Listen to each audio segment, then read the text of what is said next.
Shortcut keys for Windows 10. This guide lists shortcut keys that you can use from the desktop in Windows 10. 1. Windows E. Use for switch to the desktop and launch File Explorer with the Quick Access tab displayed. 2. Windows D. Use for switch between Show Desktop, hides shows any applications and other windows, and the previous state. 3. Windows R.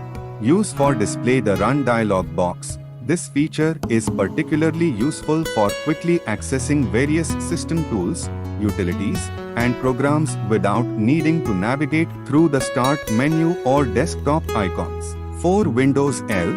Use for lock the device and go to the lock screen. 5. Windows X. Use for open the advanced menu in the lower left corner of the screen. 6. Windows P.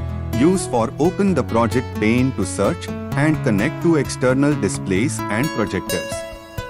7. Windows K. Use for open the connect pane to connect to wireless displays and audio devices. 8. Windows Spacebar. Use for switch input language and keyboard layout. 9. Windows S. Use for launch Cortana. Users can begin to type a query immediately. 10. Windows I. Use for open the settings application. Please don't forget to like, comment, share and subscribe to my Tech Implement Infra channel. Thanks for watching video.